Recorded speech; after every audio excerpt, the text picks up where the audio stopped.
రూమ్లోకి కూడా వెళ్ళేసి నేను ఊరేసుకొని చచ్చిపోవాలని చెప్పి అన్నీ నేను రెడీ చేసుకున్నా. నేను చచ్చిపోవాలని చెప్పేసి నాదే దిక్కులేని బతుకు, నా కొడుకు కూడా మళ్ళీ నేను దిక్కులేని బతుకు ఇచ్చేసి వెళ్ళాలా. కానీ ఏదైనా నచ్చగా మనం నోరిప్పి మాట్లాడమనుకోండి అప్పుడు తప్పు వస్తుంది. అలా మాట్లాడుతూ ఉంటారు. అందుకని మీరు ఎవరిని నమ్మమాక. ఎవరు కలవనివ్వరు. మేము ఏ పండుగలో చేసుకోమండి. నా కొడుకు నేను తప్ప ఇంకా నాకు వేరే ప్రపంచం లేదేమో అనిపిస్తుంది. తండ్రి ప్రేమ ఎలా ఉంటుందో తెలియదండి. అలాగే నా కొడుకు కూడా తండ్రి ప్రేమ ఎలా ఉంటుందో తెలియదండి. నా చిన్న పిల్లప్పుడే మా నాన్న చనిపోయిండు కదా. నా అక్కలకో చెల్లెలకో ఎవరో ఒకళ్ళు ఉంటారు కదా ఈ వీడియో చూసేవాళ్ళు, వాళ్ళకని హెల్ప్ అవుతుంది కదా అని చెప్పి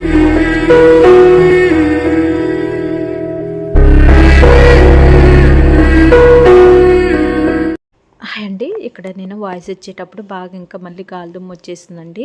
విపరీతంగా సౌండ్లకి నా వాయిస్ వినపట్లేదని చెప్పేసి నేను మళ్ళీ వాయిస్ వేస్తున్నానండి. మీరైతే ఫుల్ వీడియో చూడండి, మిస్ అవ్వకుండా. నా బాధ మాత్రం మీకు అర్థమవుతుంది. నిజంగా చెప్తున్నాను, నేను ఎన్ని బాధలు పడ్డానో నాకు తెలుసండి. ఈ 8-9 సంవత్సరాల నుంచి కూడా ఇంకా నరకం అంటే ఎలా ఉందో అనిపిస్తుందండి. ఇంకా అంటే సన్నీ చిన్నప్పటి నుంచి అయ్యే బాధలు అనుకోండి ఇంకా ఎక్కువైపోతుంది. ఏంట్రా ఈ బతుకని అనిపిస్తుందండి. ఎవరిని మనం నమ్మటానికి వీల్లేదండి. నిజం చెప్పాలంటే నాకు తండ్రి ప్రేమ ఎలా ఉంటుందో తెలియదండి. అలాగే నా కొడుకు కూడా తండ్రి ప్రేమ ఎలా ఉంటుందో తెలియదండి. వేరే వాళ్ళని చూసిన ప్రతిసారి వాళ్ళ ప్రేమను చూసేసి ఇలా ఉంటారా అని అనిపిస్తుందండి. ఒక్కోసారి చాలా బాధేస్తూ ఉంటుంది. ఓకే, వాళ్ళ పెళ్ళిళ్ళు, వాళ్ళ ఫ్యామిలీని, వాళ్ళందరూ నలుగురు కలిసి అలా ఉండేది అన్ని చూస్తే కూడా చాలా సంతోషం వేస్తుందండి. నాకు కూడా ఇలా ఉంటే ఎంత బాగుండేది అని అనిపిస్తుందండి. ఆ బాధలన్నీ నేను చాలా వరకు అనిపించానండి. నా పిల్లోడు కూడా అలాగే ఆలోచిస్తారండి. నాతో వాడు ఏం చెప్పుకోలేక వాళ్ళ సార్తోనే చెప్పుకునేవాడు. వాళ్ళ సార్ చెప్పే వరకు కూడా నాకు తెలియదండి. తండ్రి ప్రేమ తెలియని వాళ్ళు బాధలు ఇలా ఉంటాయి అని చెప్పేసి వాడు ఫీలింగ్ అన్నీ వాళ్ళ సార్తో చెప్పిన తర్వాత వాళ్ళ సార్ నాకు చెప్తేనే తెలిసిందండి. ఓకే, వాడు కూడా నేను ఎంత తల్లిగా చూసినా కూడా తండ్రి ప్రేమ లేదా వాడికి అని చెప్పేసి వాడి బాధ ఎలా ఉంటుంది అనేసి పక్కన వాళ్ళు చూస్తే అలా బాధపడేది అవన్నీ చూస్తే చాలా బాధ వేసిందండి. ఆ సార్ చెప్పినప్పుడు కూడా సేమ్ నా పరిస్థితి కూడా అంతేనండి. నాకు కూడా అనిపిస్తూ ఉంటుంది కదండి. మనం నిజంగా ఎవరిని ఎంత మనం చూసినా సరే మనల్ని బయట వాళ్ళే చేస్తారేమో అని అనిపించిందండి. నిజంగా మన భర్త అయినా అంతే, మన దగ్గర వాళ్ళు ఎవరైనా అంతేనండి. మన చుట్టాలైనా ఎవరైనా అంతే. అసలుకి నా చెయ్యి ఇసువేమో అని అనిపిస్తుందండి ఒక్కోసారి. నేను కొంతమంది పేర్లు కూడా నేను చెప్పలేకపోతున్నా. నిజంగా నేను చాలా అంటే చాలా బాధని అనిపిస్తున్నా. నేను వచ్చేసి ఇక్కడ నరకం ఎలా ఉంటుందంటే అలా అనిపిస్తుంది. ఇంకా కొన్ని విషయాలు నేను చెప్పుకోలేకపోతున్నా. ఇంకా నేను ఎందుకు బతికి ఉంటున్నానంటే నేను కేవలం నా కొడుకు కోసం, నా పుట్టి పిల్లల కోసమేనండి నేను బతికుండేది. ఎందుకంటే నేను అన్ని బాధలు నేను అనిపించే ఒక్కోసారి నేను ప్రతి విషయంలో నేను మోసపోయేది. అవన్నీ చూస్తుంటే తట్టుకోలేకపోతున్నా. నేను వచ్చేసి నిజం చెప్పాలంటే నేను చచ్చిపోవాలని అలా అనిపించిందండి. నాకు ఒక్క సెకండ్ నేను ఆలోచించి నేను చచ్చిపోతే నా పిల్లోడి పరిస్థితి ఏంటి అని చెప్పేసి, నేను బతికేది నా పిల్లోడి కోసం కదా. నేను చచ్చిపోతే నా పిల్లోడిని ఎవరు చూసుకుంటారు, ఇక్కడ పుట్టి పిల్లలు ఎవరు చూసుకుంటారు అనిపిస్తుంది. ఉన్నంతకాలమైన బతకాలి కదా అని అనిపిస్తుంది నాకు వచ్చేసి. కనీసం వాడిని ఒక దారాన్ని చేయాలి. నా జీవితం ఎలాగో నాశనం అయిపోయింది కదా. ఒక పండుగ లేదు, పబ్బన్నాలు లేవు, ఏమి లేవు. నన్ను ఎవరు పిలవరు. ఏ ఫంక్షన్లకి కూడా నేను వెళ్ళను. ఏనాడు మేము పండుగ చేసుకుంది కూడా నాకు తెలియదండి. కొంతమంది ఫ్యామిలీలు చక్కగా వాళ్ళ చుట్టాలతో వాళ్ళందరూ కూడా ఫంక్షన్లు చేసుకున్న పండుగలు అందరూ కలిసి ఉన్నా సరే వాళ్ళందరూ చూసినప్పుడు ప్రతిసారి అనిపిస్తుంది నేను కూడా ఇలా ఉంటే బాగో, నన్ను కూడా ఎవరైనా కలవనిస్తే బాగో అని అనిపిస్తుంది. కానీ మమ్మల్ని ఎవరు కలవనివ్వరు. మేము ఏ పండుగలో చేసుకోమండి. నా కొడుకు నేను తప్ప ఇంకా నాకు వేరే ప్రపంచం లేదేమో అనిపిస్తుంది.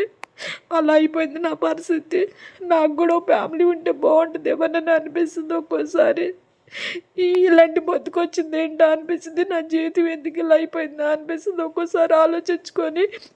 మా నాన్న ఉంటే బాగుండేదేమో, నా జీవితాన్ని నిలబెట్టేవాడేమో మా నాన్న అనిపించింది.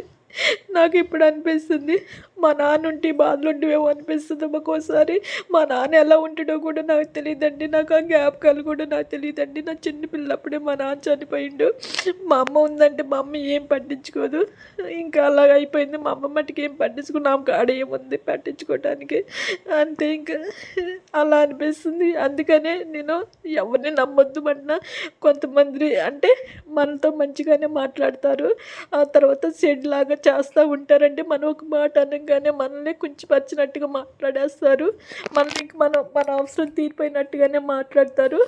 మనం ఏం మాట్లాడకుండా ఉన్నప్పుడేనండి ఏదైనా సరే మనం మంచోళ్ళమే. మనకి ఏదైనా నచ్చక మనం నోరిప్పి మాట్లాడమనుకోండి అప్పుడు తప్పు వస్తుంది. అలా మాట్లాడుతూ ఉంటారు. అందుకని మీరు ఎవరిని నమ్మమాకండి దయచేసి. మనం ఎంతలో ఉండాలో అంతలోనే ఉండాలండి. మనం కష్టపడుతున్నాం, మన పిల్లల కోసమే మనం బతకాలి. నాలాంటి వాళ్ళ కోసమే నేను ఈ వీడియో కూడా చేసేది. అంటే ప్రతి ఒక్క మనసులోని నాలాంటి బాధపడి వెనకాల ఎంత నరకం అనిపిస్తారనేది నాకు తెలుసు. అందుకని కొంతమంది చెప్పుకుంటారు, చెప్పుకోలేరు. నేను కూడా ఇన్నాళ్ళు అలాగే నేను నరకాన్ని అనిపించా. మీరందరూ నా యూట్యూబ్ ఫ్యామిలీ అనుకుని నాకు చెప్పాలని అనిపించి నేను మీతో చెప్తున్నా. నేను నా బాధ కొంచెం అన్నా చెప్పుకోవాలని అనిపిస్తుంది. అందుకని అలా నాకు వీడియో చేయాలని అనిపించి నేను చేస్తున్నానండి. మళ్ళీ ఈ విషయాలను కూడా మీరు కించపరిచి మాట్లాడమాకండి. ఇంకొకరికి హెల్ప్ అవుతుంది కదా, నా అక్కలకో చెల్లెలకో ఎవరో ఒకళ్ళు ఉంటారు కదా ఈ వీడియో చూసేవాళ్ళు, వాళ్ళకని హెల్ప్ అవుతుంది కదా అని చెప్తున్నా. మన కర్మగాలి ఏదైనా అయినా సరే మన పిల్లల పరిస్థితి ఏంటనేది అదొకటి ఆలోచించుకోవాలి. ఎందుకంటే ఆ క్షణం నేను ఆలోచించుకున్నట్టయితే నేను ఈ పాటికల్లా నాకు 3 రోజులు అయిపోయేదేమో నేను చచ్చిపోయి. నాకు అలా అనిపించింది తర్వాత ఆలోచించుకొని. ఎందుకంటే నేను రూమ్లోకి కూడా వెళ్ళేసి నేను ఊరేసుకొని చచ్చిపోవాలని చెప్పి అన్నీ నేను రెడీ చేసుకున్నా. నేను చచ్చిపోవాలని చెప్పేసి ఆ తర్వాత అన్నమ్మని ఎవరు చూసుకుంటారు, సన్నీని ఎవరు చూసుకుంటారు, ఇల్లు లేదు ఏం లేదు, బయటికి వెళ్ళిపోతే వాడికి ఎవరు పెడతారు అని చెప్పి అవన్నీ ఆలోచించుకున్నా. నాదే దిక్కులేని బతుకు, నా కొడుకు కూడా మళ్ళీ నేను దిక్కులేని బతుకు ఇచ్చేసి వెళ్ళాలా? కనీసం నేనన్నా ఉన్నా కదా నా కొడుక్కి. నేను లేకపోతే నా కొడుకు పరిస్థితి ఏంటో అనిపించింది. నా కొడుకు ఒక దారికి వచ్చి అంటే ఏదైనా జాబ్ చేసి వాడి పెళ్ళి అయ్యే వరకైనా సరే నేను బతుకుండాలి కదా.